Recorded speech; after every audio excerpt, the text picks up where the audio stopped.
sector the associated costs, such as insurance, liability, other infrastructure maintenance. In other words, I think we have to make sure that both sides of the equation are adequately vetted for everyone's concern.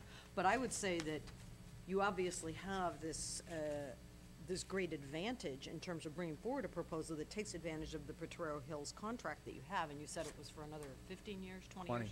It was a 30-year agreement. We're into it 9 years now. So I think, I think it's a reasonable proposal. I think that we need to get the specifics as delineated as possible and bring it back. But I think, again, it's got to talk about all of the issues that might arise, and the fee issues, the employment issues, the insurance issues, the long-term liabilities. The county needs to secure its interests, you need to secure yours, and we need to see a comprehensive proposal. But I think that you've got, the core issues that I'm getting from this is the bottom line of the cost efficiencies of your contract with Potrero Hills. Yes. To answer your question further, there is a breakdown of every container site, pro forma income statements, notes to those income statements, as well as a breakdown of employee costs and whatnot. Within the agreement, though, is Section F, which deals with expansion of the South Coast Transfer Station. Now, there wasn't any discussion as far as detail of that. I have done that, and I can present that to the CEO in conjunction with this proposal that details everything. I also need to remind the board that back in 2005, you hired Winsler and Kelly out of Eureka to do an expansion project for South Coast. It came out to less than $500,000 at that point, but they did a detailed conceptual analysis of it as well. I just picked up on it. I've had Doug Crane, who is also our contractor for the Willis Transfer Station, now is building our MRF, look at South Coast, and he is helping me putting together some design costs to expand the existing facility, and that will be in our proposal, and I will present that to the CEO in conjunction with this as well. And I haven't received that comprehensive No, you haven't proposal. received this, but every of the five sites, there's detailed information on all of that, and hopefully we'll answer most of your questions. Good. Thank you. Other comments? Ms. CEO.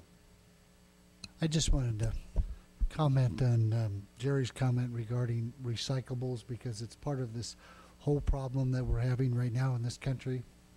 Jerry, what was cardboard selling for last year versus this year? You really want me to hurt, don't you? Well, I've heard the numbers. Cardboard does go up and down even Right. under good circumstances. Typically, in the summer months, it'll go as high as $20 a ton. It'll go down sometimes in the winter to $50, $60 a ton. But currently, I think it's back up to 30, but it was down to nothing. Paper, the same thing. Paper was running over $100 a ton. Now it's down. You can't give it away. Again, I think it's predicated on the economy as well as the global part of it. I mean, we ship a lot of stuff overseas, and China and the Asian countries are still having the same difficulties as we have.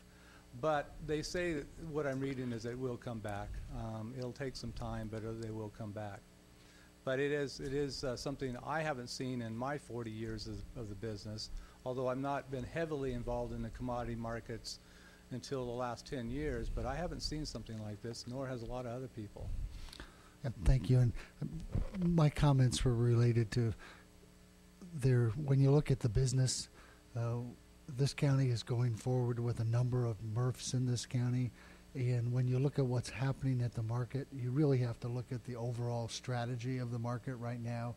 And it's a concern that I have about the business just isn't there as far as a cost recovery. So we do need to try and tighten our market up and who the players are, because in order to survive in this type of market, even what we do here and collect recyclables, you get very little value for your dollar at the present time because of the economic circumstances the country's in.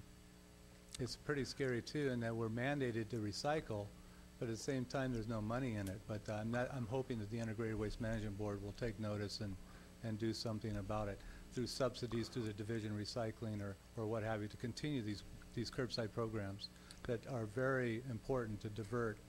On one hand, we have to divert 50%, and at the other hand, people are trying to look for ways of landfilling it because it's cheaper to landfill.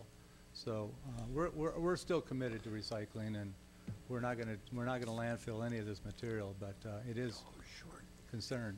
Well, and that is something I think your board could, as part of our legislative agenda, especially at the state level, that you could engage with the Integrated Solid Waste Board and perhaps make that point, because there are some communities that I've heard that are landfilling recyclables right now, especially cardboard, because there is no value in it.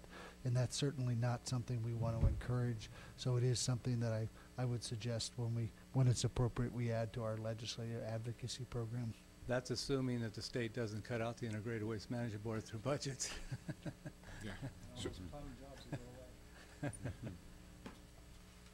Supervisor Pinches. Jerry, does biomass plants take cardboard to burn?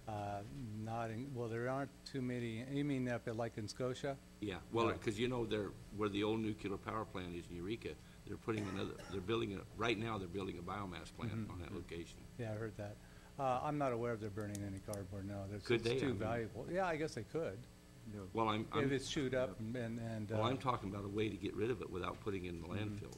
I mean, yeah, But- there's probably not a lot of money in it, But but it'd be better unfortunately, than. the way the state developed the AB 939, you don't get any credit for diversion if you burn it. So you get a credit if you put it in the landfill, but Well, I don't think you can get a credit for landfilling it either.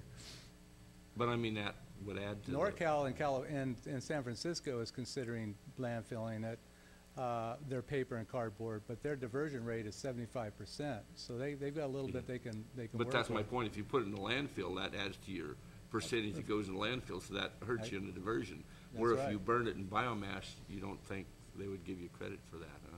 Right. They're only giving us partial credit for yard waste, because yard waste does get ground up with wood waste and burned at Scotia, but you only get a partial diversion for that, not 100% diversion.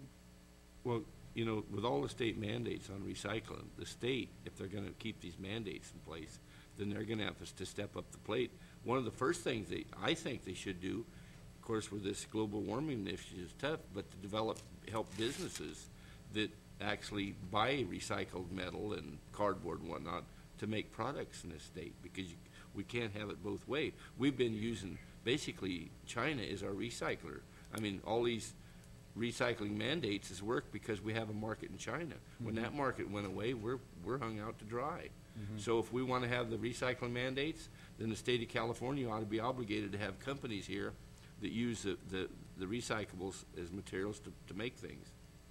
Of course, California doesn't do very well at helping any businesses. 9 out of every 10 toys that were made in the United States last year were made in China.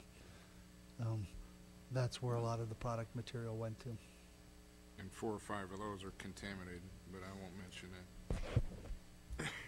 Well, actually, the reason that supposedly they went to lead-based paint was because it dries faster and didn't have the same curing process, and that's what affected that change. It's all economics. Supervisor Koufax. Well, I just wanted to comment very briefly on, to say that I appreciate Jerry's responsiveness and his creativity in dealing with the problems as they come up. And I truly respect your efforts to make it better for the people here in Mendocino County and in the areas you serve. You do it with a degree of confidence, and I really hope that whatever projects you've put forward, we can support in the future. This one before us right now, I think you'll be a lot we more can go happy with forward. this proposal. It gives you the detail that Right. you were looking for Right. before. Well, thank you for your efforts.